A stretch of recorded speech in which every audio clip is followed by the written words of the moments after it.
Le 31 décembre, je me suis levé à 7h du matin et j'ai commencé à courir mes petits 100 km. 60 premiers kilomètres, c'était simple, il y avait rien. Même physiquement, c'était facile. Viens, on rentre et je termine dans le jardin. C'était horrible. Le lendemain, je suis allé faire du leg extension à la salle. J'ai proposé à un mec de faire un combat alors que j'ai jamais pris un cours de boxe. Je me suis fait éteindre, mais ça m'a appris beaucoup de choses. J'étais le geek au fond de la classe qui avait pas d'amis. En fait, les gens ont jamais essayé de vivre dans la vraie vie, donc ils savent pas. Je pense que la grande majorité de la génération actuelle, elle est complètement baisée. Et ben voilà, c'est le début de ce podcast. Magnifique. Alors juste, est-ce que tu as des sujets que tu voudrais qu'on aborde dès le début ou pas genre un truc que tu as en tête Moi, je suis le flow. Tu suis le flow, c'est parfait. La première question c'est, est-ce que tu peux te présenter, genre qui tu es, genre qu'est-ce que tu dis quand tu rencontres quelqu'un de nouveau Bah du coup, je vais me présenter avec mon nom, le nom que les gens connaissent. Du coup, je suis Sheiko. La plupart des gens qui me connaissent avec la musique, en tant que rappeur, artiste, musical. Et à côté, je fais beaucoup de sport et je passe beaucoup de messages pour essayer d'inspirer les gens à travers les réseaux sociaux. C'est majoritairement ce que je fais. Et t'as quel âge et est-ce que genre t'es en cours, est-ce que t'es genre tes études, trucs. J'ai 19 ans. J'ai arrêté les cours après le bac, Ok. donc il y a 2 ans. Et c'est par rapport au rap que t'as pu arrêter les cours ou qu'est-ce qui a permis que tu puisses faire ça? En gros, j'ai commencé la musique, donc j'avais 16 ans, j'ai commencé en seconde pendant le confinement. Et ouais, donc je tryhardais ça tout le temps, H24. Et donc au bout d'un moment, ça a commencé à marcher, c'était bien. Je faisais 500, 600 euros par mois, j'étais content. Et mes parents voyaient que ça marchait bien. Donc tu vis du rap? Non, là je vis plus de ça. Enfin, je continue à gagner de l'argent avec ça, mais avec 500, 600 euros, on va pas très loin, tu vois, dans la vie. Ouais, c'est vrai. Mais ça m'a permis de montrer des résultats à mes parents. Du coup, ils étaient OK pour que j'arrête après le bac, pour que je prenne une année, comment on dit, sabbatique, un truc comme ça. Ouais. Donc j'ai pu arrêter après le bac et je me suis concentré sur d'autres choses après. Mais... Et quelles sont ces autres choses? Alors, quand j'ai quitté, donc j'ai eu mon bac, j'ai quitté l'école. J'ai pris la première année, donc je devais prendre une seule année sabbatique normalement, et donc j'étais concentré sur la musique pour l'instant. Et après cette année, il m'est arrivé quelques événements qui ont fait que j'ai bifurqué un peu vers d'autres choses, notamment le tryhard sur le sport, le tryhard absolu, et aussi sur l'entrepreneuriat qui est mon domaine principal actuellement. Du coup, t'as lancé des business, qu'est-ce qui marche, qu'est-ce qui te permet de vivre? J'ai testé beaucoup de choses, et je vais pas tout dire, mais j'ai testé... Ok. Déjà, il y a la musique qui me ramenait beaucoup, enfin qui m'a ramené pas beaucoup, mais mes premiers sous, quoi. Ouais, j'ai vu, t'as fait des TikTok où tu mettais un screen de PayPal de 22 000 Ouais, je suis transparent sur TikTok. Du coup, ça m'a ramené mes premières thunes. Avec ça, j'ai pu investir dans quelques trucs. Le premier truc dans lequel j'ai investi, si je dis pas de la merde, c'était e-commerce, dropshipping. Je crois que si je dis pas de la merde, c'était le premier truc dans lequel j'ai investi. En fait, j'ai fait 2 fois du dropshipping. Donc la première fois où j'ai fait, j'ai rien eu. J'ai aucun résultat, rien du tout. Juste pour ceux qui savent pas, c'est quoi le dropshipping? C'est quoi exactement le principe? Parce que moi, je sais à peu près ce que c'est. Je sais que le principe, c'est de prendre des produits et de les vendre comme si c'était les tiens alors que c'est pas les tiens. Mais après, je sais pas exactement comment ça marche et comment on peut le faire. Genre concrètement, tu fais quoi pour faire du dropshipping? Du coup, le dropshipping, c'est tu prends un produit que tu n'as pas. Ce n'est pas ton produit. Tu prends un produit qui, selon toi, va marcher sur les réseaux. Tu crées une boutique en ligne. Tu promouvois ce produit à travers plein de pubs, on appelle ça des créatifs, plein de vidéos de TikTok ou alors sur Facebook, tu peux le faire aussi. Donc tu promouvois ton produit, les gens le voient. Et une fois que quelqu'un achète le produit, en gros, tu reçois l'argent. Et avec cet argent, tu payes pour le produit pour l'envoyer. Et du coup, toi, t'as pas de stock, tu vois. En fait, c'est une façon de vendre des produits sans stock. C'est une façon de vendre des produits de façon plus sécuritaire. Et genre le stock, il est où? Ouais, en général, la plupart des gens, ils prennent les produits sur AliExpress. Donc c'est un entrepôt AliExpress qui a le stock, donc en général c'est à Hong Kong ou des trucs comme ça. Et voilà, quand quelqu'un achète le produit, tu payes le mec de Hong Kong, il envoie le produit, et c'est beaucoup plus simple que faire des marques avec des stocks, etc. Et du coup, ça a pas marché? La première fois que j'ai fait, ça a pas marché. Après, je suis tombé dans un truc qui était à la mode, un business à la mode, je dirais pas ce que c'est, mais je suis tombé dans un truc pendant quelques mois, c'était là en décembre, où j'ai fait quelques trucs, j'ai réussi à faire quelques trucs, mais j'ai abandonné par question de principe. Et après, j'ai refait du dropshipping. C'était un truc légal ou... Parce que du coup, là... C'était un truc légal, mais c'était pas un truc que je me voyais faire. Un truc moral, ok, ouais, je vois. Okay. Et donc, donc j'ai fait mes trucs sur ça. Et après, j'ai retesté le dropshipping. Donc ça, c'était il y a pas longtemps, c'était en février. J'ai payé un coaching avec un mec pour aller plus vite. Et donc, en phase de test du produit. Donc en gros, quand tu fais du dropshipping, t'as des phases de test pour savoir si ton produit il est gagnant ou pas. Donc les phases de test, tu dépenses vraiment très peu en pub, tu restes dans la sécurité. Et si tu vois que ton produit marche, que tu fais déjà des ventes en phase de test, après tu peux mettre full budget pour avoir full vente. Et du coup, Juste en phase de test, je crois on a fait 50 ventes, alors que t'es pas censé faire 50 ventes en phase de test. Et c'était quoi le produit juste? Je vais pas le dire, parce qu'on va me le voler sinon.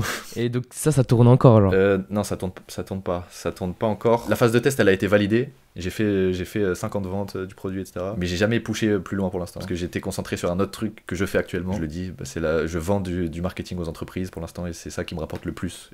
Genre, tu les aides à faire leur pub, à faire des sites. Je sais que j'ai vu plein de trucs. Ça, c'est stylé. Mais du coup, t'as des compétences pour faire des sites, pour faire ce genre de trucs. Faire des sites, j'ai des compétences basiques d'un mec qui va sur un site pour faire des sites justement et je sais à peu près me démerder mais je suis pas pro dans ce domaine. Mais par contre le truc où je vais pas dire que je suis un expert mais je suis très très très fort, c'est le marketing, parce que justement avec la musique, c'est quand tu sors des sons tu dois promouvoir tes sons. Mais j'ai vu t'as 2 comptes TikTok en fait. Ouais, j'ai mon compte TikTok pour la musique. Tu vois, quand on écoute ma musique de façon très objective, ma musique c'est pas un truc de fou, genre c'est de la musique qui est très normale, très je suis pas Nekfeu, tu vois, mais pour autant juste parce que j'ai été bon en marketing j'ai réussi à créer un vrai truc autour. Mais si j'étais pas bon, si j'avais pas fait les trucs correctement, j'aurais pas eu du tout la communauté que j'ai, etc. Donc c'est vraiment le marketing qui a fait que ça a bien marché et donc j'ai gardé cette compétence. Et la musique, tu le vois comme un truc genre passion ou c'est purement juste en mode business Non, la musique au début j'ai commencé parce que j'aimais ça. J'aimais le fait de créer une communauté, j'aimais le fait de partager des choses en musique. Et en vrai j'aime toujours ça. Je suis un peu moins concentré dessus aujourd'hui mais j'aime toujours ça en mode... C'est plus vraiment une passion mais c'est un passe-temps que j'aime. Après, c'est quoi tes objectifs, genre le truc final et pourquoi? La vision que j'ai de ma mission de vie, c'est inspirer le plus de personnes possible à se bouger, à devenir quelqu'un et montrer aux gens que quand tu veux faire quelque chose, c'est possible.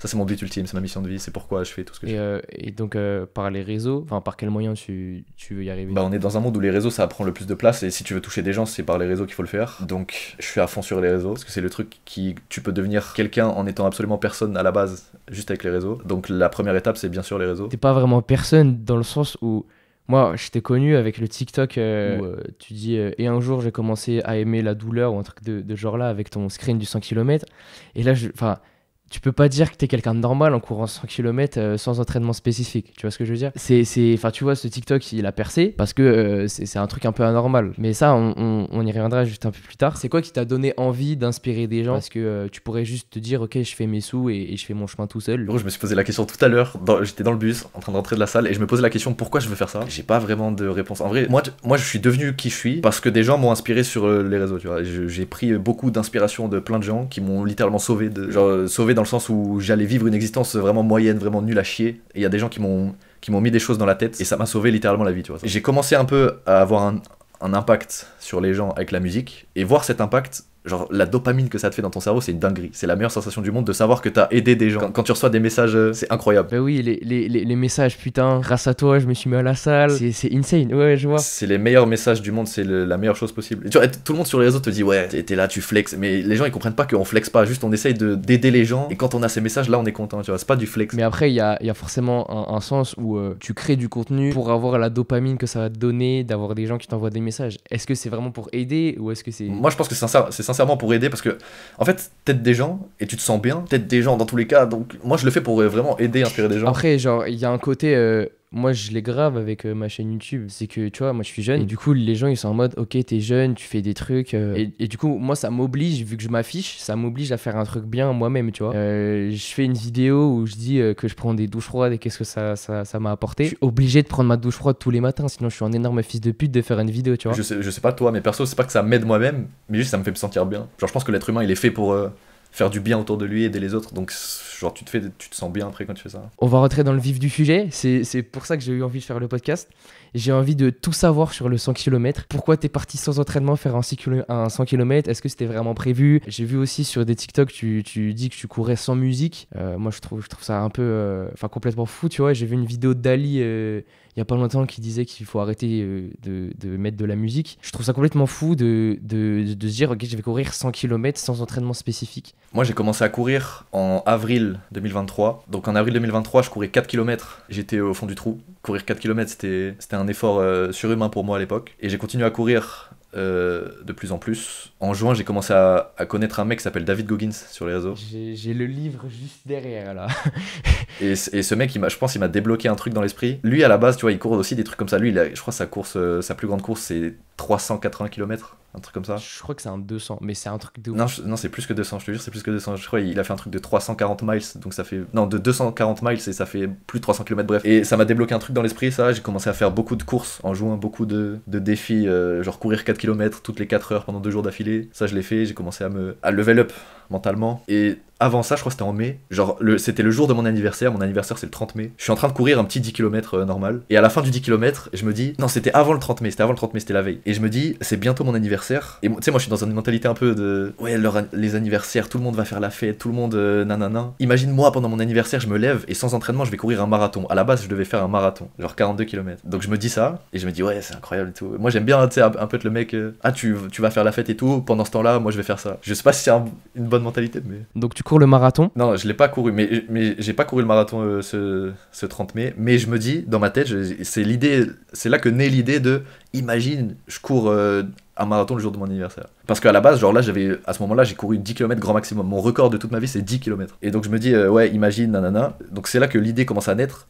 Au final, je l'ai pas fait le 30 mai, le jour de mon anniversaire. Mais je continue à courir toutes les semaines, 3-4 fois par semaine. Et donc, les vacances, je fais un défi, je fais des défis, plein de défis. Je cours encore. En août, je fais mon premier marathon, du coup.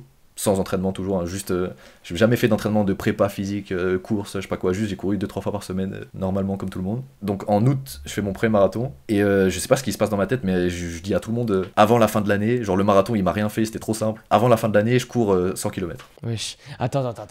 Le marathon il était vraiment simple, genre t'as vraiment juste couru et tu t'es pas arrêté? Si, non mais en fait c'est mentalement, pour moi c'était simple, là quand j'y repense c'était simple, mais non sinon T'aurais pu faire plus genre? Ouais, j'aurais pu donner beaucoup plus, sinon non, il y a des moments où j'ai marché, il y a des trucs, genre je l'ai pas couru comme ça en 2h50 d'affilée sans m'arrêter, mais quand je l'ai terminé, il y a des moments où je me suis dit ouais c'est simple, et au lieu de juste le refaire, par exemple en essayant de pas m'arrêter, juste en full courant par exemple, je me suis dit juste ok marathon c'est bon, j'ai envie de faire 100 km maintenant. Et donc là on est en août, donc c'était le 30 août, un truc comme ça, le marathon terminé, je dis à tout le monde ouais avant la fin de l'année, avant 2024 je cours 100 km. Donc après je continue à courir toutes les semaines etc. On arrive en décembre, fin décembre, et là il reste une semaine avant la fin de l'année, et moi j'avais oublié, c'était sorti de ma tête les 100 km, genre je dis à tout le monde ouais je vais courir 100 km et tout, mais j'avais un petit peu oublié, et là il y a mon frère, comme je t'ai dit en vocal, il y a mon frère qui arrive et qui me dit ouais tu te souviens quand tu disais tu devais courir 100 km et tout, bah là il reste une semaine mon ref, let's go. Et donc moi je dis ah ouais 100 km, ah ouais. Et du coup, bah, genre, je peux pas être une salope comme ça à dire à tout le monde ouais, je cours 100 km avant de la fin de l'année, et au final, je le fais pas. Donc, on est arrivé le 31 décembre, genre pendant que tout le monde va fêter le nouvel an et tout, tu vois, c'est encore le truc, la mentalité, pendant que tout le monde fait sa fête, moi je vais faire mes trucs. Le 31 décembre, je me suis levé à 7h du matin, et ouais, j'ai commencé à courir mes petits 100 km. Et enfin, est-ce que juste t'as couru sans t'arrêter? Enfin, t'as marché et trucs, ok, mais il y a eu des moments où t'as voulu abandonner, il y a des moments où tu t'es dit, ok, je vais m'arrêter, c'est beaucoup trop dur. Est-ce que, ou juste t'as couru comme ça? Enfin, il s'est passé quoi dans ta tête quand, je sais pas, t'es au 50e, t'es en mode, putain, je peux m'arrêter là, c'est assez quand même, 50 km sans entraînement, enfin, tu vois? Alors, donc, 31 décembre, je me lève à 7h, je commence à courir les 100 km, j'ai couru les 10 premiers kilomètres, je les ai courus comme ça, d'affilée. Enfin, 10 km à l'époque, pour moi, maintenant, je le faisais facilement, donc 10 km tranquille. Et j'aurais pu courir encore beaucoup plus sans m'arrêter, mais j'avais une strat en tête de... Il faut pas que je brûle toute ma volonté mentale, tu vois, ma force mentale tout de suite. Donc let's go, je cours les premiers 10 km, je marche 5 minutes, je reprends 10 km, etc. Et je vais pas expliquer chaque kilomètre comment ça s'est passé, même moi je m'en souviens plus, mais je sais juste que les 60 premiers kilomètres, genre je les ai fait en courant, en marchant, etc. Mais les 60 premiers kilomètres, il y avait rien. C'était... Au niveau mental, là on parle de mental. Ouais, mentalement il y avait rien, et même physiquement, il y avait quelques petites douleurs musculaires qui commençaient à s'installer, mais il y avait rien de fou. Genre j'étais habitué à ça, c'était facile. Après, t'as lu David Goggins, tu vois, donc c'est évident que notre... Non, j'ai même pas lu son livre. Ah ouais, pas encore. Non, j'ai pas lu son livre, mais j'étais fan de lui, je suivais partout. Mais ouais, du coup, 60 premiers kilomètres, c'était simple. Arrivé au 60e kilomètre, c'est là où en fait il y avait une douleur qui s'installait depuis longtemps, et j'arrivais à en faire abstraction. Mais arrivé au 60e kilomètre, gros, il me restait un marathon à courir. J'avais les ischios. En fait, comme s'il y avait de l'acide dans mes ischios. Comme si à chaque fois que je marchais, que je faisais un pas, on me tailladait les ischios, tu vois. Et il me restait un marathon à faire, tu vois, 40 km. Et donc là, bien évidemment, je suis en train de péter mon crâne. Et je me dis, pourquoi je fais ça? 60 km, c'est bien, c'est mon record. Et donc, arrivé à 60 km, j'en refais 10, plus en marchant vite qu'en courant, parce que vraiment, la douleur, tu Tu pètes ton crâne, gros. C'est comme tu prends un couteau et tu sais, tu rases un peu la peau derrière. Gros, c'est horrible la douleur. Donc je fais 10 km comme ça. Et là, à ce moment-là, on est dans le noir, tu vois. On est en hiver, à 17h, il faisait noir, il était peut-être 18-19h. Et donc voilà, donc je fais que des allers-retours sur une route de 700 mètres pour faire de passer de 60 à 70 km. Et là, je me dis, vas-y, j'ai trop mal. Il fait froid, il y a du vent. On dirait il va pleuvoir. Il y a mon frère qui m'a suivi pendant tous les 100 km en vélo aussi, tu vois, je suis pas tout seul non plus. Donc je parle à mon frère, je lui dis, hey, frère, ça me casse les couilles, il fait noir, il fait froid. En plus, moi j'habite dans une ville où c'est pas la sécurité de Dubaï, tu vois. Genre il peut se passer des dingueries à tout moment, enfin il y a des mecs bizarres un peu partout et tout. Tu vois, dans la rue, à cette heure-là, quand il fait noir et tout, je suis pas dans ma zone de confort. Enfin, de base, je cours 100 km, je suis pas dans ma zone de confort. Mais... Donc donc j'arrive à 70 km. J'ai fait mes allers-retours dans la rue et tout. Et là, je dis, vas-y, j'en ai marre. Viens, on rentre. Et je termine dans le jardin. Et donc, ça, c'est un truc que je l'ai jamais dit à personne. Il y a que mon frère et un pote, je crois, qui sait. Mais sur les réseaux, j'ai jamais dit. Mais c'est un truc de fou. Et c'est pour ça aussi que, tu sais, il y a beaucoup de gens qui me taillent un peu sur les réseaux parce que j'ai fait un temps qui est pas incroyable pour un 100 km, mais les gens, ils savent pas ça. Les gens, ils comprennent pas que, genre, 100 km, moi, j'ai essayé de courir un peu de temps en temps, juste en défi mental, tu vois. Mon maximum, j'ai fait 12 km, et juste à 12 km, sans vraiment trop d'entraînement, je suis en mode, ok, c'est chaud, tu vois. C'est un sport de fou. Parcourir 100 km en une journée, peu importe que ce soit en 10 heures ou en 15 heures, tu vois, bah c'est juste un truc de fou, genre. T'as couru dans ton jardin. À partir de 60 km, j'ai une douleur de zinzin qui commence à me prendre aux jambes, mais vraiment, je crois que sportivement, c'était la pire douleur de ma vie. Donc j'arrive quand même à marcher très vite, en courant vite fait un peu parfois, pour faire 10 km dans la rue, mais c'est 10 km, tu vois, 10 km en courant quand t'es un minimum, enfin quand tu cours régulièrement, tu le fais en 1 heure. Je crois que là, les 10 km, je les ai fait en 1h40. 1h50, parce que vraiment c'était horrible. Et arrivé à 70 km, quand j'ai fait ces 10 km avec la douleur de zinzin, et je me dis vas-y j'en ai marre, on est dans le noir, il fait froid, j'ai juste envie de rentrer. Tu vois, courir 100 km, dans tous les cas t'es dans l'inconfort. Mais tu peux trouver un petit peu de confort dans cet inconfort pour essayer de faire les choses mieux, tu vois. Et donc je me dis, si je suis dans mon jardin, j'ai plus à penser au truc on est dans la rue, imagine il y a des gens, ils nous cassent les couilles, je sais pas quoi. Je suis dans mon jardin. J'ai juste à me concentrer sur avancer, et donc les 30 derniers kilomètres, mais j'étais vraiment dans un jardin, tu sais, j'ai fait 30 kilomètres autour d'un arbre, littéralement, tu vois. Genre t'as tourné autour d'un arbre, genre t'as fait des tours. En gros, c'est ça, j'ai fait 30... Et aussi, on va sur mon compte Strava, on peut voir le point de départ, du coup, c'est aussi le point d'arrivée, vu que c'est chez moi. Tu peux voir que si tu zoomes, que vraiment, ça fait... Attends, mais genre... Ça fait que le tour, il fait 5 mètres. Non, en fait, c'est un peu... Mon jardin, il doit faire 10 mètres sur... Ouais, 10 mètres sur 10 mètres. Les trucs où j'ai couru, c'était 10 mètres sur 10 mètres. Mais c'est un truc de malade. Comment ça? Parce qu'en fait, j'ai fait ça, c'est pas pour que ce soit plus dur ou quoi, parce que pour moi, ça me paraissait plus simple. Genre, ouais, tu dois être dans un état mental un peu chelou. Ça m'enlevait une contrainte mentale de on est dans la rue et tout. Là, je me sentais chez moi, tu vois. Ouais. Ok, le défi, il pue sa mère, ça y est, j'en ai marre, j'en peux plus, j'ai envie d'abandonner, j'ai envie d'aller dormir, j'en ai marre. Mais au moins, j'étais chez moi, je me sentais plus...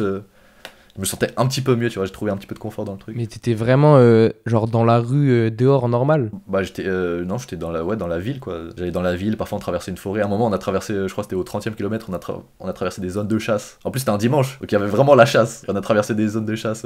Pourquoi vous êtes pas dit viens on fait une vidéo, on filme un truc, on garde une trace de ce truc là alors? Bah j'ai fait quelques extraits vidéo, par exemple je l'ai posté sur TikTok, tu sais, à un moment il y a un mec, tout le monde me taille en me disant ouais tu marches ou quoi, et du coup j'ai mis la vidéo tu sais où on arrive, il y a une flaque d'eau, de boue, je sais pas si tu l'as vu.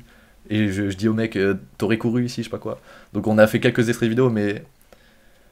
On a fait quelques trucs, mais filmer les 100 km en entier, ça aurait été trop long. Ouais, non, faut genre pas tout filmer. Mais tu vois, moi si je fais un 100 km, je vais en faire une vidéo, tu vois. Genre, t'as pas voulu en parler plus que faire 4 TikTok, tu vois.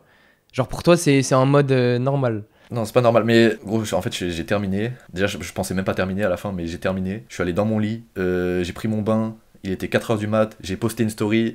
Il y avait un de mes potes, qui est toujours mon pote, c'est un de mes meilleurs amis, mais qui m'avait fait un vocal en me disant un peu, tu sais, comme ta mère quand elle veut te rassurer sur tes objectifs en te disant non, fais pas ça, c'est trop dur, etc. Et j'avais un pote qui m'avait dit, je lui avais dit, je vais courir 100 km. Il m'a dit, mais frérot, t'es complètement. Bah, je crois que t'as vu le vocal dans mes stories. Frérot, t'es complètement fou. Il y a des gens, ils se préparent toute une vie pour faire un marathon, toi tu veux faire le double. Sans entraînement, c'est pas possible, nanana. Et donc, gros, j'étais dans mon lit 4h du matin, j'avais terminé, j'ai fait un mini-montage, j'ai mis le vocal, j'ai mis les résultats, je suis allé dormir. C'est tout ce que j'ai fait, j'ai pas voulu en parler plus. Et les jours d'après, il se passe comment? Après un 100 km, Les gens, ils vont croire que je me la pète et tout, mais il y avait rien. Genre, le lendemain, je suis allé faire du leg extension à la salle. En fait, j'avais des courbatures de fou aux ischios, mais sinon, il y avait rien. Genre, j'étais pas plus fatigué que ça, j'étais pas... Mais ok, attends. Enfin, je sais pas si tu te rends compte de ce que tu racontes quand même. Oui, non, mais oui, c'est Genre- drôle. C'est drôle. Alors non, c'est même pas drôle, c'est juste un truc de fou, tu vois. Tu m'as dit que t'avais pas lu le livre de David Goggins. Non, j'ai pas lu. Il raconte des trucs de fou, tu vois. Mais il raconte que lui aussi, il a fait un 100 km sans entraînement, plus ou moins. Sauf que lui, c'était un Navy SEAL. Non, lui, il avait fait il a fait un 160 km, et je crois que c'était sur une piste de... C'était un 100 miles sur une piste. Ouais, je connais. Mais entre 100 et 160 OSEF. Et le gars, il s'est fait des fractures de stress dans ses tibias et tout. Toi, t'es là, tu cours 100 km, et après, tu vas faire du leg extension, genre. Donc, moi, ce que je me dis, c'est, est-ce que, genre, tu te rends compte que t'as forcément un potentiel de fou dans les ultras. Tu peux taper des trucs de fou. Si après 100 km sans entraînement pour ça, t'es en mode tranquille, pourquoi tu vas pas chercher des 200-300, genre? Je suis en mode tranquille parce que j'ai pas donné l'intensité que j'aurais pu donner au maximum. Genre, je sais que j'étais pas à 100%, et c'est pour ça que maintenant, quand j'y repense, pour moi, le 100 km, c'était aise. Parce que je sais que j'étais pas à 100%, tu vois. J'ai mis 15h30 à le T'es faire. à 9 au kilomètre. Ouais. Quoi. Il y a des gens, tu sais, ils le font en full courant. Peu importe la vitesse. En full courante. Là, tu peux avoir full fracture de stress parce que ton pied, quand il court et quand il marche, c'est pas le même impact. Ouais, mais c'est vrai. Bah, c'est vrai que Goggins, lui, il a fait son. Je crois qu'il avait fait les 80 premiers kilomètres en full courant. Ah, voilà, ça, c'est Il a marché 20 km. incroyable. Lui, il avait une contrainte, c'était qu'il devait faire son 100 miles en moins de 24 heures. En moins de 24 heures, ouais. Du coup, il était un peu plus dans la merde. Pourquoi tu t'es pas dit, je vais me préparer pour d'autres ultras, pour taper des 160, des 200, des trucs comme ça, genre? Bah, moi, je m'en fous un peu. Genre, je suis pas un coureur. Je le fais juste parce que je sais que mentalement, ça va me procurer beaucoup de...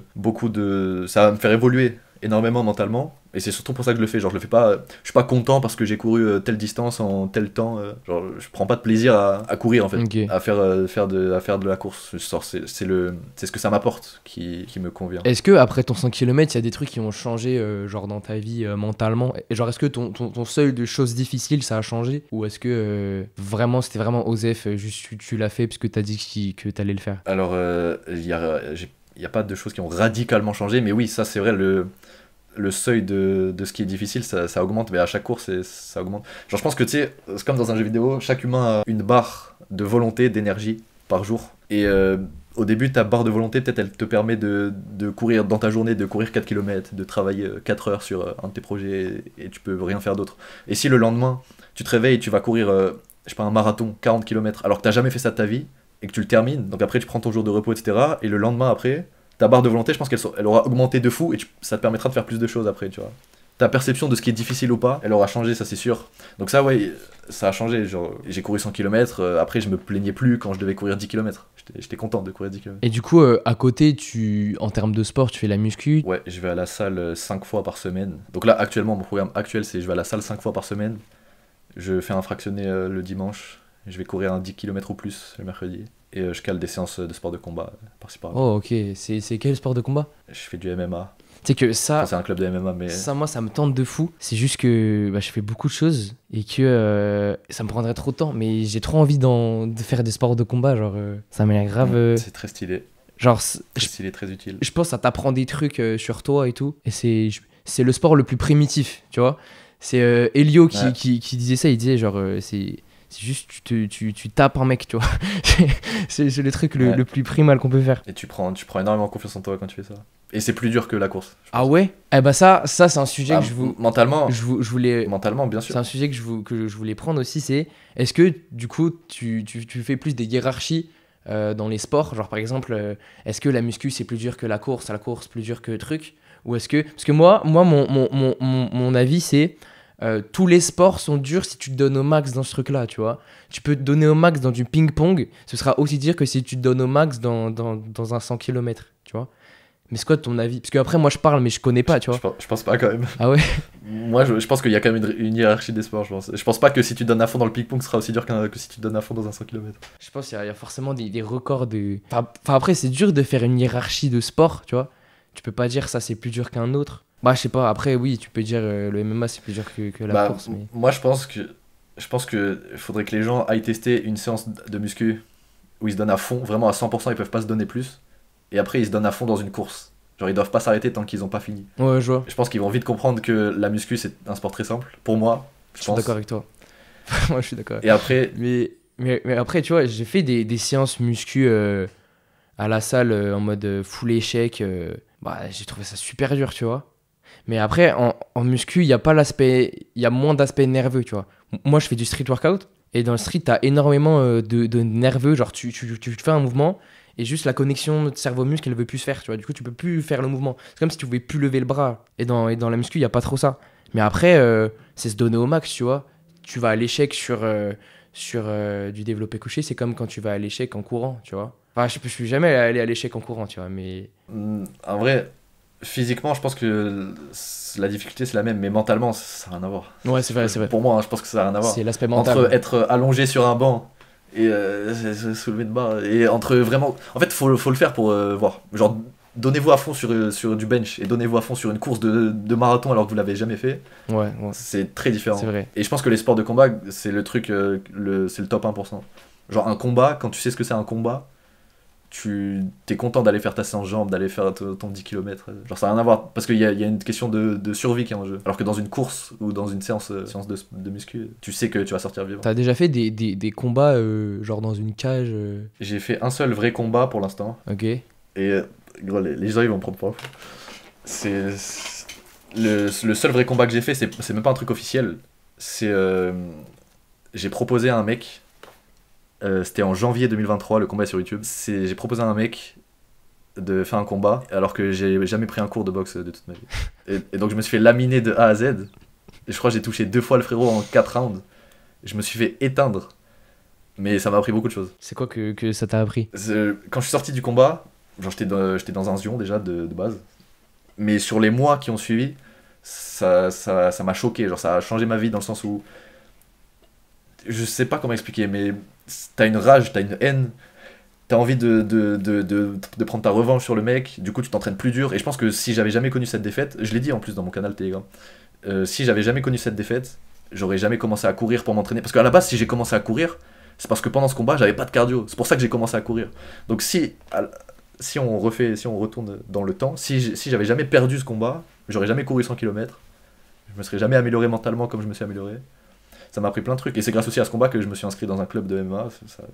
Toute ma vie a changé grâce à ce truc. Et du coup, donc t'as 2 runs, 5 séances de muscu par semaine, donc ça fait 7. Et t'as 2 séances de MMA. Ouais. Donc tu t'entraînes 9 fois par semaine. Genre t'es en 7 sur 7 ou t'as un jour de repos Non, je prends pas de jour de repos. Ok, parce que moi j'ai 10 séances par semaine entre le street et le parcours. Je fais du parcours. Et du coup, je prends un jour de repos, tu vois. Je cale 3 trucs en même temps. Mais ok. Sinon, j'ai une autre question qui peut être plus intéressante pour comprendre le changement qu'il y a eu entre ton toi d'avant et ton toi de maintenant. C'est qu'est-ce que tu dirais au toi d'il y a 5 ans, au toi qui a pas commencé sa démarche d'amélioration. Qu'est-ce que tu lui dirais? Déjà, c'était qui? Et en quoi il a changé, tu vois? J'étais le geek au fond de la classe qui avait pas d'amis. C'est le mec qui passe sa journée sur des jeux vidéo et qui fait rien à part ça. Avant, j'étais ça. Et qu'est-ce que je lui dirais? Je lui dirais de commencer à faire du sport déjà parce que c'était aberrant là. Je sais pas, la vie a fait que j'ai connu des événements, des choses, j'ai connu des gens qui m'ont inspiré, mais je sais pas si je lui dirais quelque chose en vrai, parce que tout s'est bien passé. Ok.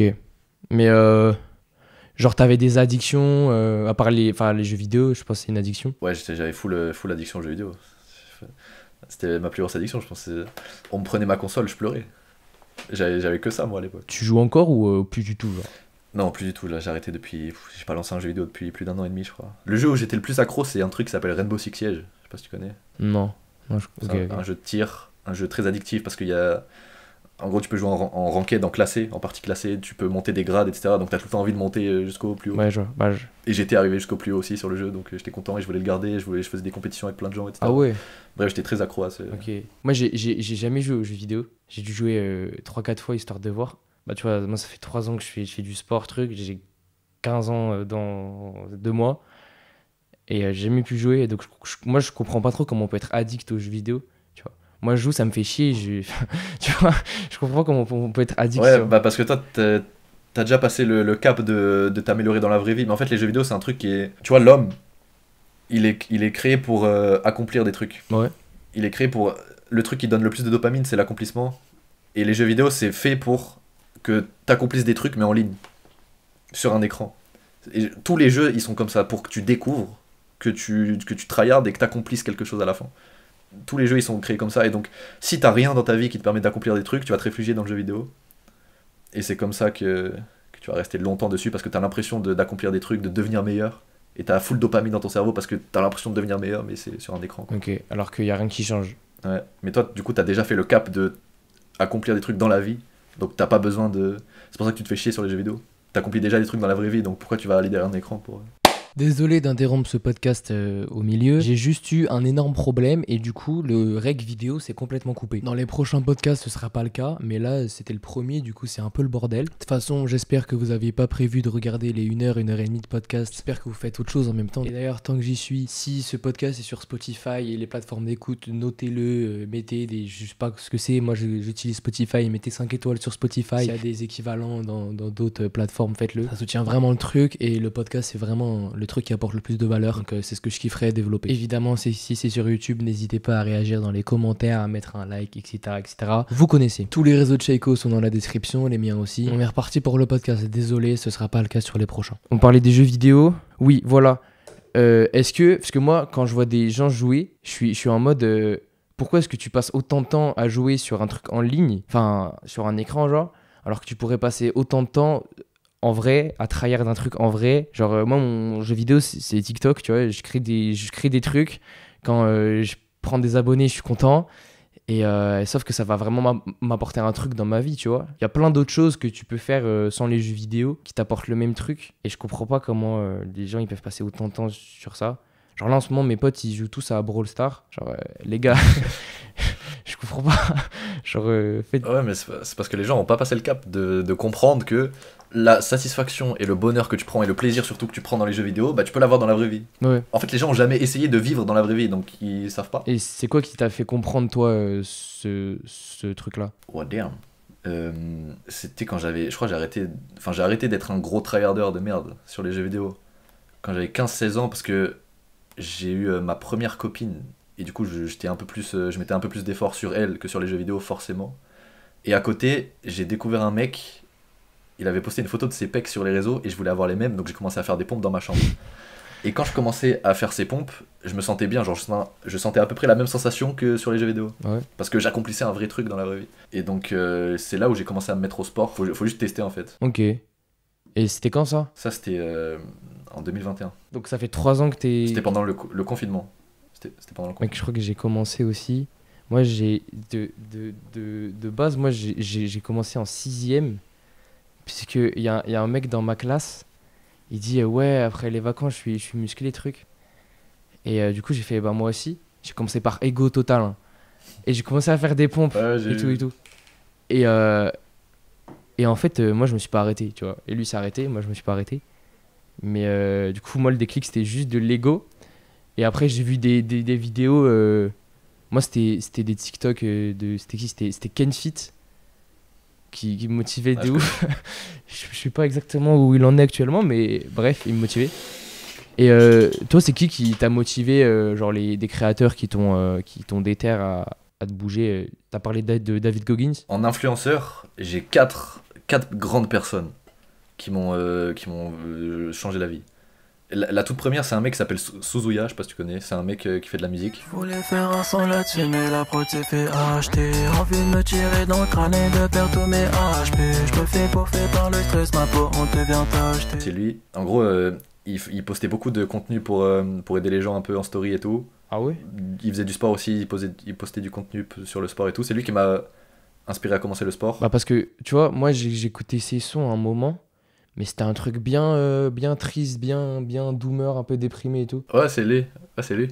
Mais sur les réseaux, il mettait des conseils.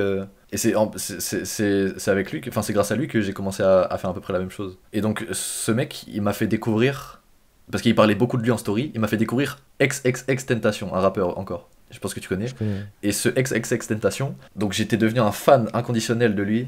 Et ce rappeur-là, ce qui m'a appris, c'est qu'en fait, dans beaucoup de vidéos un peu cachées sur le web, enfin pas forcément cachées, mais dans beaucoup de vidéos, il parlait des lois de l'univers, la loi de l'attraction, etc. Je sais pas si t'es familier avec ce concept. Ah, de ouf. T'es à fond. Je suis 100% d'accord avec ce truc-là. Je suis à fond dans ça. Et donc c'est grâce à lui, c'est grâce à X que je me suis mis à fond dedans. Il conseillait des livres. Il conseillait un livre qui s'appelle La clé de la maîtrise. Maintenant, je l'ai lu et je le conseille aux gens aussi. Donc, il m'a totalement changé la vie parce que les lois de l'univers, la loi d'attraction, c'est toute ma vie. Maintenant, c'est le domaine sur lequel je m'y connais le plus. Et ça a vraiment changé ma vie de fou. Pour expliquer aux gens, la loi de l'attraction, tu la définirais comment?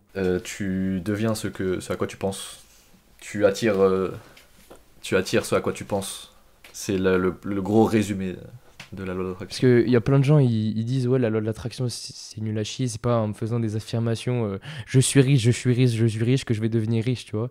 Les gens ils pensent que c'est ça alors que c'est juste une histoire de pensée. Genre moi j'ai le déclic il y a quelques temps là, je suis en mode mais j'ai juste à me forcer à avoir une pensée positive, tu vois, et le reste ça va être positif. Et donc tout dans ma vie va être positif parce que ma perspective des choses se sera mis en mode positif. Il y a trop peu de gens qui y croient parce que les gens pensent que c'est un truc surnaturel, je sais pas quoi, alors que si tu creuses un peu, tu te rends compte que c'est scientifique. Genre, c'est une histoire de vibration.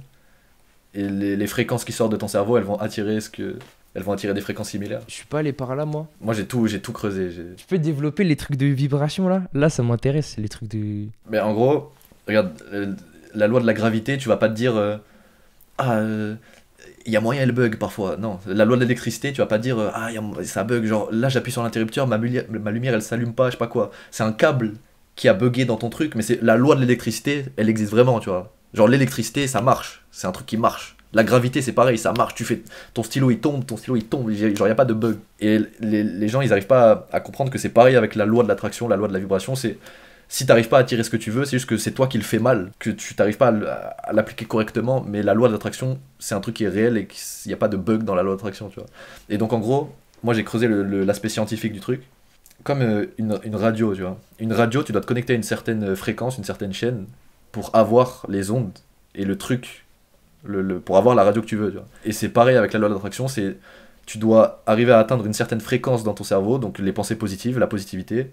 Et si tu te connectes avec la fréquence de la positivité, forcément tu vas attirer des trucs positifs. Si tu te connectes avec la fréquence de la négativité, tu vas attirer des trucs négatifs.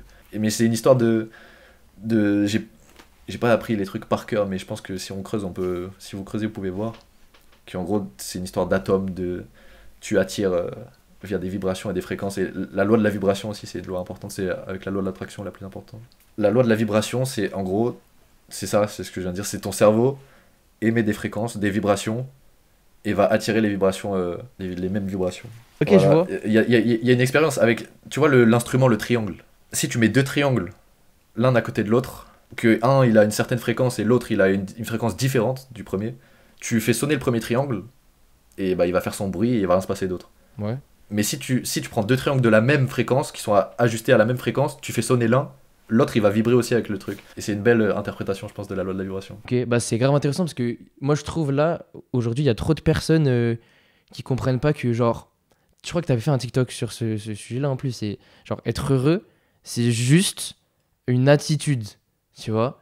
C'est juste, t'es là, tu fake it until you make it, tu vois. Genre, tu fais semblant d'être heureux, tu finiras par être heureux, tu vois. Parce que juste, t'attires du positif, tu vois. Genre, c'est logique que t'es triste si t'écoutes de la musique triste. Et du coup, bah, ça fait une parfaite transition sur la prochaine question que j'ai écrite. C'est quoi ton avis sur la génération actuelle? Sujet très large. Alors, la génération actuelle, je pense que la grande majorité de la génération actuelle, elle est complètement baisée. Mais je pense aussi que je suis en train de voir qu'il y a beaucoup de gens, et au début, j'y croyais pas, mais il y a beaucoup de gens, genre comme toi et moi, qui relève un peu le niveau entre guillemets, mais il y a des gens, le dev perso ça commence à prendre de l'ampleur apparemment, et il y a beaucoup de gens qui commencent à s'élever, tu vois, comparé par exemple il y a 4-5 ans c'était vraiment la merde, et là c'est toujours la merde dans la génération, genre la génération elle est bizarre un peu, mais j'ai l'impression qu'il commence à avoir une vague qui commence à élever le niveau. Et selon toi c'est quoi qui va mal, c'est quoi qui fonctionne pas? Je pense que les réseaux jouent une très grande partie dans ça. En fait, les réseaux, c'est un outil formidable, mais la plupart des gens l'utilisent mal. Ils se font utiliser par les réseaux. Les réseaux et tout ce qui touche au numérique, les jeux vidéo. Et donc, il n'y a plus de Les relations sociales, du coup, à cause de ça, sont baisées parce que les mecs espèrent chercher l'amour sur des apps de rencontres bizarres. Les mecs, les gens en général n'accomplissent plus rien parce qu'ils sont sur les jeux vidéo.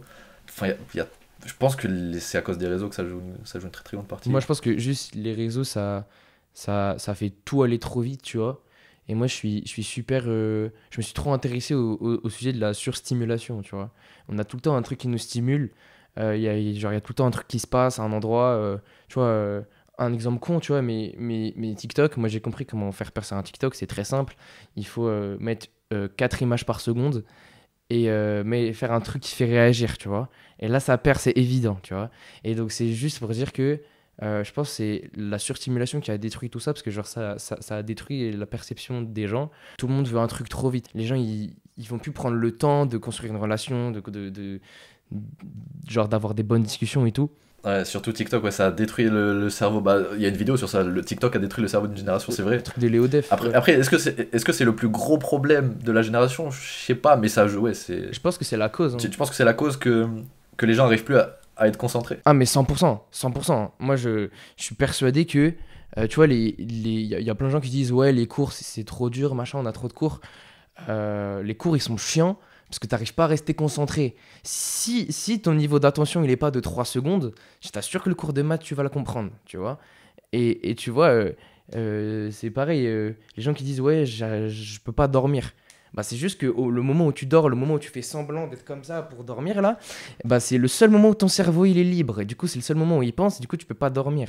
Donc, je pense que c'est juste tous les trucs de stimulation qui nous baisent nos vies. Mais je pense sur ton exemple sur le cours de maths, genre moi je sais que j'ai pas un TikTok brain, genre je sais que je peux rester concentré, je peux lire 3 heures d'affilée, y a pas de souci. Mais les trucs qui m'intéressent pas, j'ai pas envie d'être concentré dessus, tu vois. Donc il y a des gens... J'ai fait une vidéo YouTube sur les cours, tu vois. Parce que moi tu vois, je suis littéralement dedans. Et en fait, ce que j'ai juste compris, c'est que... Bon, déjà, le système, il est mal foutu, ça c'est sûr. Mais après, si on veut faire avec ce qu'on a, c'est juste que les élèves, ils s'intéressent même plus au truc, tu vois. Je suis en cours, je les vois. Les mecs qui sont en cours, ils écoutent pas. Ils essayent même pas, tu vois. Tu peux ne pas écouter et pas arriver à rester, tu vois. Mais tu essayes pas. Tu essayes pas, donc c'est sûr que tu n'y arrives pas, tu vois. Et je suis pas en mode oui, il faut faire des études, c'est super important. Je pense qu'il y a plein d'autres voies, tu vois. Toi, t'en es la preuve, tu vois. Tu t'as pas fait d'études sup et tout. Tu gagnes de la thune, ça va bien pour toi. Et t'as pas fait d'études, tu vois. Mais je pense que genre c'est la base, tu vois. Si t'arrives pas à suivre des cours. Enfin, en fait, c'est juste. Ok, ça peut pas être intéressant. Mais c'est juste la base pour construire ton cerveau, pour arriver à construire une réflexion. Je pense que tu peux, même si tu détestes les cours et tu sais que c'est pas ta voie, je pense que tu peux tirer des trucs bien, notamment de la discipline, de la patience. Et tu peux te forcer parfois à te concentrer pour juste travailler ta concentration. Je pense que ouais, tu peux tirer des bons trucs, même si les cours... Je pense aussi que, enfin tu vois, les autres voies, c'est quoi? C'est l'entrepreneuriat. Ouais. Et il n'y a pas beaucoup d'autres choses, tu vois. Il y a que ça. Il y a que ça. Après, ouais, il y a des gens qui veulent être footballeurs, être artistes, etc. Mais c'est de l'entrepreneuriat, c'est tu travailles pour toi. Donc ouais, il y a que ça. Mais je pense que du coup, pas tout le monde est fait pour être entrepreneur, parce que c'est dur, tu vois. C'est vraiment dur de fou. Ça, il y a beaucoup de gens qui le disent. Mais moi, je pense que tout le monde pourrait l'être, c'est juste que tout le monde n'est pas prêt à faire ce qui est nécessaire pour l'être. Oui, donc tout le monde ne pourrait pas l'être. Si les gens ils sont pas prêts à faire à bosser pour, tu vois, ça veut dire qu'ils peuvent pas l'être, tu vois.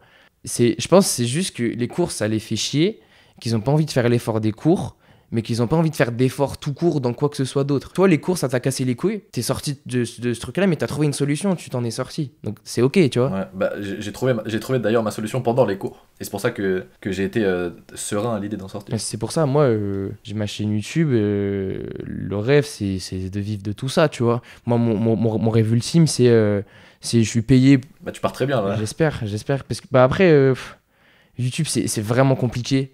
En fait, tu peux percer, tu vois.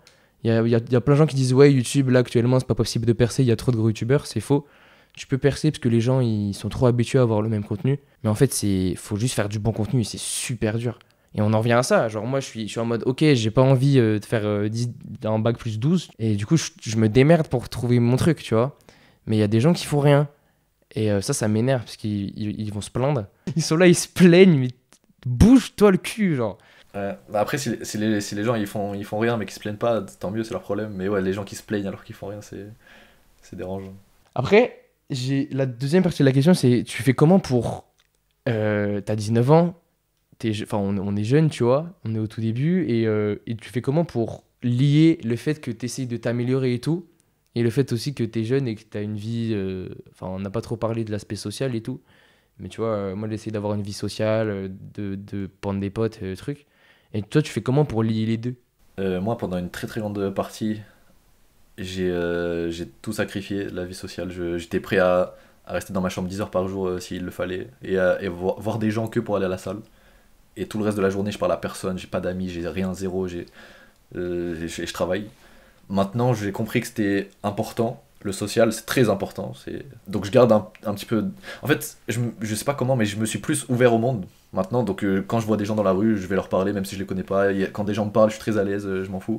Et ça, c'est mon truc social. C'est parler à des gens que je connais pas ou être plus ouvert en général. Mais j'ai pas envie de... Après, c'est moi, tu vois, moi, de base, je suis introverti. Donc j'ai pas envie de me faire 300 potes, 300 nouveaux potes et tout. Moi, mon cercle social, il est très simple. C'est une personne, c'est mon frère, c'est tout. Le reste, j'en ai rien à foutre que... Tu vois, j'ai pas envie de me faire de nouveaux amis à droite, à gauche. Je réseaute un peu parfois pour avoir des relations, mais... Il y a plein d'arguments en mode, oui, tu profites pas de ta jeunesse, truc, tu vois. Moi, il y a plein de gens qui me disent, mais frérot, t'as 14 ans, sors, tu vois, vite, Ouais, il y a plein de gens qui vis disent ta ça. vie, tu vois. Moi, Mais c'est parce que les gens, ils ont pas la même mentalité que nous. oui, c'est ça, mais enfin, après, je pense qu'il y a du bon à prendre chez les gens, mais enfin, moi, par exemple, je pense beaucoup, tu vois, et je suis dans mon truc et tout, et je me suis ouvert à un mec, enfin j'ai eu un pote en début d'année dernière, là, alors que ça faisait genre 1 an et demi que j'étais tout seul dans mon coin en train de faire mes pompes, et en fait, ce gars, il m'a appris. Enfin, c'est un mec lambda, tu vois. Je l'ai mis au sport un peu et tout, mais c'est pas un mec genre dans le truc du dev perso, tu vois. Et ce mec, il m'a juste appris à juste, genre, à moins mettre la pression, tu vois. C'est pas grave si je fais pas 15 heures de montage par jour et si je suis pas Iman Ganzi, tu vois. C'est pas grave, tu vois. Trop s'enfermer dans ce truc-là, c'est pas bien, genre. Je pense que, ouais, ouais, enfin, c'est sûr, c'est pas bien. Ça, c'est une certitude, c'est pas bien. Mais moi, ma mentalité à moi, et je pense que... En fait, je pense que tu dois... Si tu veux vraiment atteindre un certain niveau, après, ça dépend aussi de l'ambition des gens, tu vois. Tout le monde n'est pas obligé de viser l'excellence. Mais si tu vas atteindre un certain niveau, je pense que tu dois sacrifier des choses, et je pense que ça en fait partie. Et donc, oui, tu vas pas être bien pendant un moment, c'est sûr, parce que les relations sociales, c'est ultra important. Mais est-ce que tu devrais pas passer par là pour atteindre ce que tu veux? Ouais, c'est vrai. Moi, je pense que si. Ouais, c'est vrai. Donc oui, c'est pas bien, mais c'est pas parce que c'est pas bien que tu dois pas le faire, tu vois. Enfin, faut faire des sacrifices parfois pour avoir ce qu'on veut. Je peux me dire que je passe 15 heures par jour à faire du montage, que je sacrifie mes relations sociales pour ma chaîne YouTube, pour tout ce que je veux faire. Imagine ça marche pas, et j'ai fait tous ces sacrifices et ça marche pas, tu vois. Ouais, j'avais la même question avant, mais ça, c'est Andrew Tate, je sais pas si tu connais Andrew Tate, qui a dit une phrase, et cette phrase, elle a changé ma vie aussi. Il fait partie des gens qui ont changé ma vie de fou. Il a dit, si tu te donnes vraiment à fond dans un truc, que tu fais tout bien comme il faut, que tu fais le meilleur move à chaque fois, ça ne peut pas marcher. Ça n'existe pas. Tu ne peux pas rater si tu te donnes vraiment à fond. Genre, si tu joues une partie d'échecs et que tu fais le meilleur move à chaque fois, tu peux pas perdre si t'as fait vraiment le meilleur move à chaque fois. C'est pas possible. Après, il y a toujours une partie chance dans tout ce que tu fais, tu vois. Tu peux dire, enfin encore plus dans YouTube, tu vois, il y a forcément Non, j'avoue, il a raison, il a raison. Non, mais il y a une partie chance. Mais si tous les jours, t'es là, tous les jours, au moins minimum 5 heures par jour, tu travailles sur ta chaîne. Peut-être que le jour de chance, si tu rates pas un seul jour, le jour de chance, tu vas finir par tomber dessus. Si tu rates pas un seul jour. Ça peut prendre 2 ans, comme ça peut en prendre 10, mais tu l'auras. Tu prends un Kanye West, tu vois. Moi, je pense que le truc qui a fait qu'il a pu faire ces grands succès là, c'est que il bossait tellement que quand il y a eu le jour de lueur de génie, il était là comme tous les jours avant. Et du coup, là, il a pu utiliser ce truc-là, tu vois. Le plus gros raccourci vers la réussite, c'est de pas rater un seul jour. Et un jour, t'as... Boum, jour de chance. Un peu dans le même sujet, j'ai vu une phrase sur les réseaux plusieurs fois. C'est OK de donner 25% quand t'avais que 25% à donner. Qu'est-ce que t'en penses ? Tu devais faire une séance, t'arrives pas à la finir, mais c'était le max que tu pouvais donner, donc c'est OK. Tu vois, c'est un peu ce truc-là. Bah, le max, c'est que... Je comprends pas la phrase. Le max, c'est 100%. Ouais, voilà, OK. C'est ce que je me disais. C'est pas le max si c'est 25%. Ouais, c'est ça. Bah, c'est genre le but de la phrase, c'était un peu pour enlever la pression que les gens ils se mettent en mode c'est ok de pas être David Goggins, tu vois. Mais la pression, c'est bien, hein. Les gens, ils veulent trop. La pression, c'est. Après, ça, encore une fois, ça dépend vraiment de l'ambition que tu veux. Il y a des gens, ils veulent rester moyens, il y a des gens, ils veulent être bons, et il y a des gens, ils veulent être excellents, tu vois. Moi, je trouve que. Moi, je vise vraiment je veux être numéro un, tu vois, le top du top du top du. Je veux être le meilleur des meilleurs, tu vois. Donc, la pression, c'est bien pour être excellent. Genre, si tu te mets la pression, je pense que ça dépend. Si tu veux être très bon, t'as pas besoin de pression. Si tu veux vraiment être très bon parmi les gens très bons, je pense que la pression, c'est bien. Parce que entre un mec qui est là et qui est parano, vraiment qui est parano, qui se dit putain, il y a quelqu'un qui peut prendre ma place. Là, j'ai pas assez travaillé. Il a travaillé 10 heures, mais il a pas assez travaillé. J'ai travaillé 10 heures aujourd'hui, je peux faire plus, je peux faire plus. Et avec le mec qui dit, genre ce mec là, VS le mec qui dit, putain, aujourd'hui je travaille 10 heures, c'est bon, je relaxe, c'est très bien 10 heures, c'est incroyable, personne fait ça, tu vois, le mec qui se met la pression H24, qui est parano, va prendre de l'avance de fou. Mais ça dépend du niveau d'ambition, genre faut pas se mettre la pression comme ça, si tu comptes pas aller très très loin. Mais tu peux déjà aller très loin sans ça, tu vois. Mais c'est pour aller au niveau dessus. Tu as su comment que tu voulais viser genre l'excellence et pas rester juste très bon C'est venu avec le temps, genre je vise pas l'ambition que j'ai là aujourd'hui, le 11 avril 2024, c'était pas la même ambition que j'avais il y a 1 an et il y a 2 ans. Genre j'ai commencé par, ma première ambition c'était, je voulais créer une communauté avec la musique, toucher quelques dizaines, quelques centaines de milliers de personnes et c'est tout. Et mon objectif c'est toujours resté le même, c'est inspirer le plus de personnes possible. Sauf qu'aujourd'hui je te parle en dizaines de millions, plus en dizaines de milliers, tu vois, mon objectif il va vraiment très très loin là. Mais c'est venu avec le temps, je pense. Je sais pas comment c'est venu, mais c'est venu avec le temps. En fait, je pense que tu te rends compte de ton potentiel, plus t'avances, plus tu te dis, bah en fait c'est bien d'inspirer des dizaines, des centaines de milliers de personnes, mais je peux faire plus. Donc let's go, on fait plus. Ouais. Bah après, parce que moi, tu vois, genre dans ma position, tous les mecs que je croise qui sont un peu plus avancés, tu vois, à mon parc de street, tous les gars ils me disent oh imaginez-le à 18 ans, ce serait une machine truc, tu vois. Certes, je suis d'accord. Mais d'un autre côté, je suis en mode, j'ai le potentiel, je le sais, j'ai le potentiel d'aller chercher le top du top. Je le sais très bien que je suis capable de mettre le taf, tu vois. Mais est-ce que je dois vraiment le faire parce que j'ai le potentiel pour? Enfin, tu vois, je sais pas comment je peux avoir le truc de est-ce que j'ai vraiment envie? Genre, d'un côté, je suis en mode, oui, je veux ce truc-là d'être anormal. Mais d'autre côté, je suis en mode, c'est vraiment dur. Et ouais, c'est la seule raison pour laquelle les gens ne font pas ça, c'est parce que c'est dur. Mais en vrai, ça dépend. Genre, il y a beaucoup de gens qui disent. Enfin, beaucoup, non, il n'y a pas beaucoup de gens, mais il y a des gens, les gens excellents du top disent que c'est une honte de pas atteindre ton potentiel maximum. Mais en vrai, moi, je pense que ça dépend de toi. Genre, tu pourrais l'atteindre. Et si tu veux l'atteindre vraiment, bah, va falloir passer par les trucs durs. Mais t'es pas vraiment obligé d'aller jusque-là. Mais après, je suis d'accord avec eux parce que à quoi ça sert d'être sur Terre, tu vois, si t'es pas en train de donner ton max pour tes objectifs? Qu'est-ce que tu fous là pour être moyen? C'est pour ça que je suis en mode, ok, je veux être excellent parce que j'ai pas envie de me retrouver à 53 ans, 3 enfants, un Renault Espace et un chien, et en me disant, putain, j'aurais pu être athlète pro là. Je l'ai pas fait parce que j'avais la flemme, mais j'aurais pu.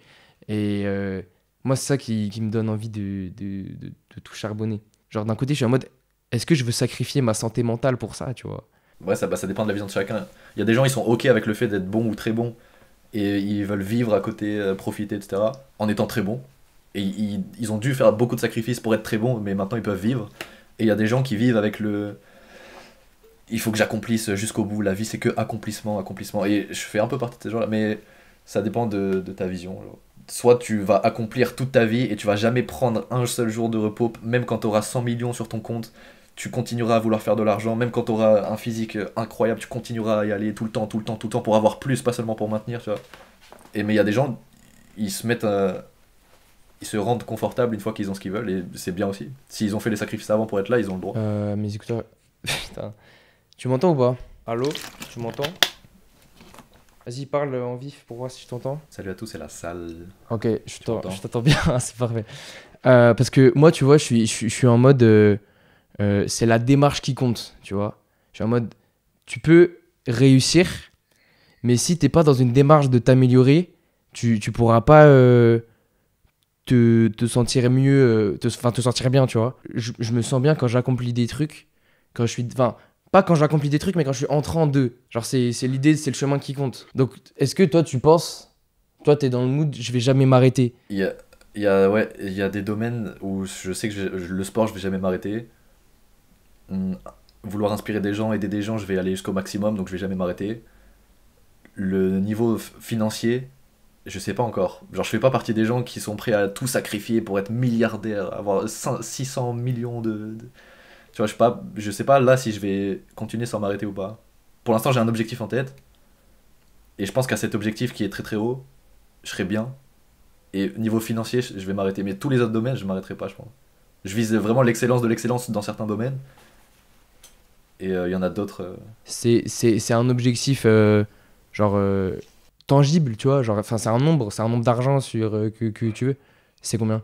Je veux savoir à combien je vis. Mais c'est un truc de vie, c'est pas un truc que j'atteindrai dans 2 mois, tu vois.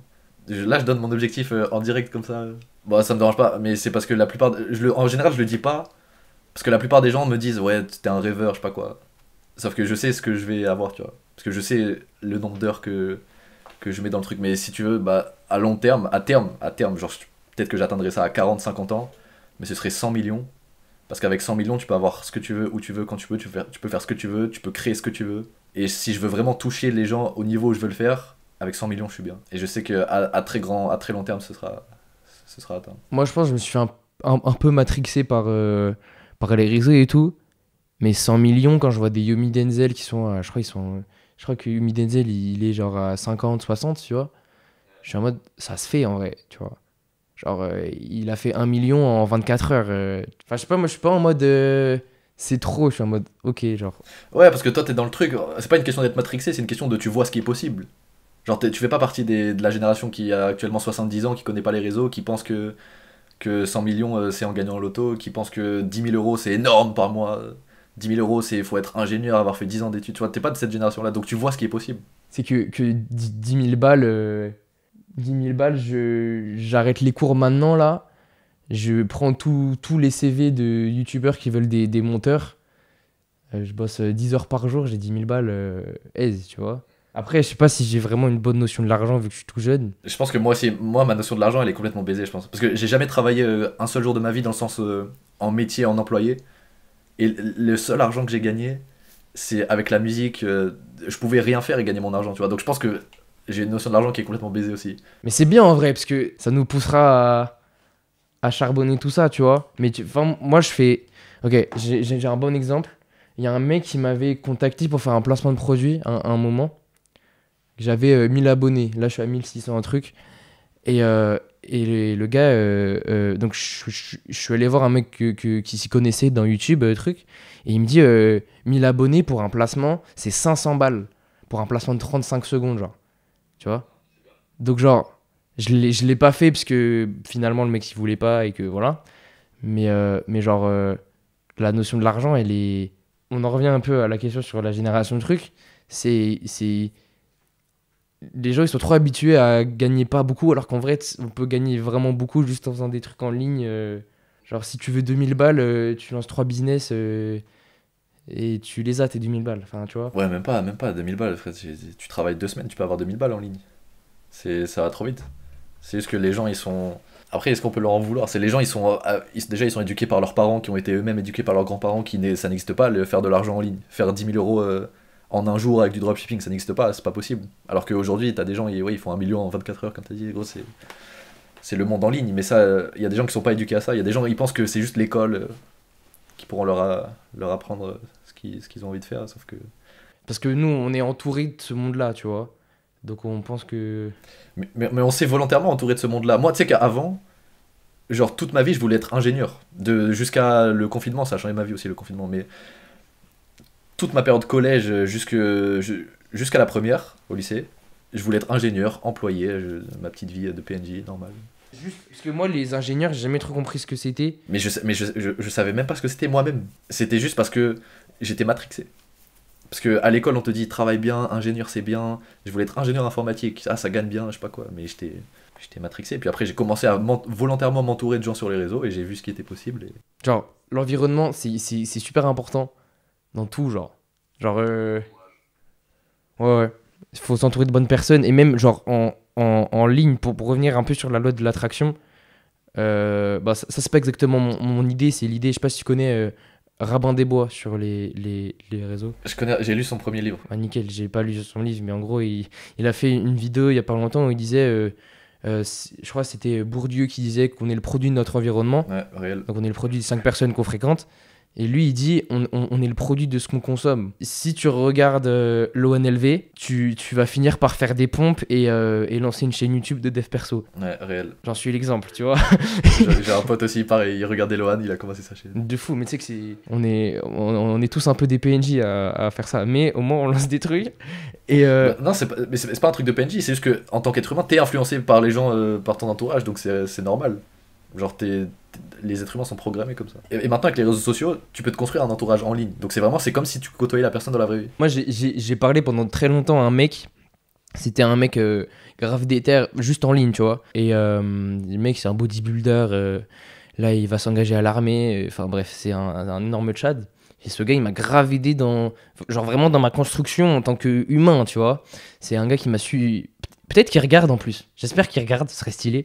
Mais genre, c'est pas compliqué de s'entourer de gens bien, tu vois. Les gens, ils ont un peu peur en mode mais je suis pas assez bien, un truc. Mais en fait, juste, si t'es dans la démarche, les gens qui sont dans la même démarche, ils vont vouloir t'aider, tu vois.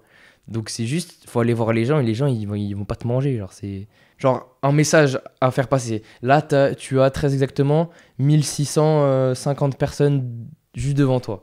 Qu'est-ce que tu leur dis là? Il y a beaucoup de gens de à peu près notre âge, les 13-25 ans, qui sont dévastés, la dépression, l'amour, la rupture, mes couilles, tout ça.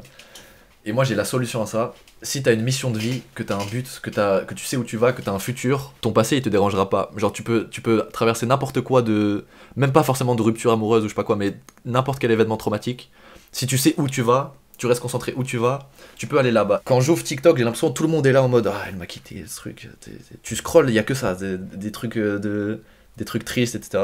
Et moi je suis là en mode non. Et si vous savez où vous allez, ok vous allez être triste, mais vous allez faire ce que vous devez faire, vous allez atteindre ce que vous voulez atteindre. Et moi ça m'a sauvé, ça peut sauver tout le monde. C'est ce que les gens n'ont plus d'objectifs. Et voilà, donc si j'ai un truc à dire, c'est que les gars, l'amour c'est incroyable. C'est pas un truc de dépression, je sais pas quoi. Il faut aimer la vie, aimer les gens et aimer vos objectifs parce que c'est eux qui vous sauveront. Voilà. C'est beau. C'est beau. Moi, mon avis sur ce truc, c'était... c'est un peu le même avis que l'ONLV. Il en avait parlé dans une vidéo sur le deuil. Il disait la tristesse, c'est de l'énergie. N'importe quelle émotion, c'est de l'énergie, tu vois. Donc, t'es là, genre, t'es triste. Et bah, utilise cette énergie. Parce que de toute manière, que tu fasses rien ou que tu fasses des pompes, dans 6 mois, tu seras plus triste. Ou dans 6 mois, dans 10 ans, peu importe, ça passera, tu vois. Le temps fait les choses, mais juste autant utiliser cette énergie pour faire quelque chose de bien. Ok, tu seras triste, mais tu auras des pecs au moins, tu vois. Donc, ce sera mieux. Plus des objectifs, mais c'est parfait. Envoyer de l'amour aussi aux gens. C'est trop facile d'être triste et d'envoyer de la haine à n'importe qui. En plus, la haine, tu peux l'utiliser. La haine, c'est une énergie de fou. Moi, j'avais la haine après la défaite. Les 2 événements qui ont changé ma vie, c'est j'ai perdu un combat. 3 semaines après, je me suis fait quitter par celle que je pensais être la femme de ma vie, mes couilles, bref. J'ai eu la haine, la rage, la tristesse, toutes les émotions négatives du monde que je pouvais utiliser. Genre j'étais content de fou. Parce que je pouvais les utiliser dans ma tête, j'avais déjà lu plein de livres sur le stoïcisme, je savais comment faire. J'ai tout pris, j'étais mal de fou, mais j'ai tout utilisé et je suis devenu quelqu'un d'incroyable avec toute modestie. Mais j'ai tout utilisé pour faire des choses, pour construire un truc. Genre si t'es détruit, que t'as plus rien, c'est une opportunité pour te reconstruire, genre. Enfin tu vois, moi j'ai eu un peu les premières... Enfin tu vois, je suis à Paris ça va vite, les premières relations, trucs.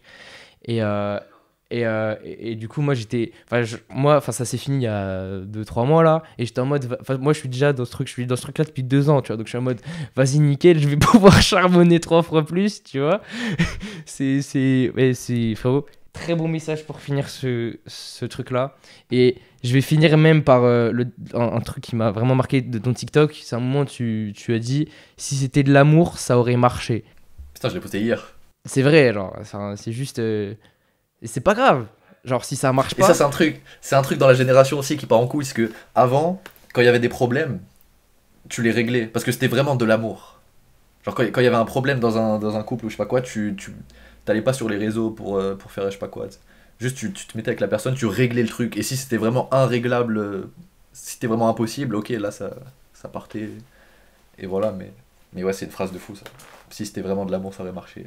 J'aime bien cette phrase. Bah, elle est bien. Je pense qu'on peut finir là-dessus. On a combien de recs là? Je pense une bonne heure. 1h21. Machallah. Merci beaucoup pour ton temps. Franchement, Avec plaisir, toi aussi. c'est le premier épisode de mon podcast. Abonnez-vous, c'est sur YouTube, je sais pas si c'est sur les plateformes d'écoute ou quoi, mais abonnez-vous, mettez des commentaires, réagissez à tout ce qu'on a dit, c'est fait pour. C'est pas une vidéo qui va marcher dans les algorithmes, truc. Merci beaucoup si vous êtes jusqu'au bout. Wesh. Moi je vais aller m'entraîner, je vais aller voir la lumière du jour.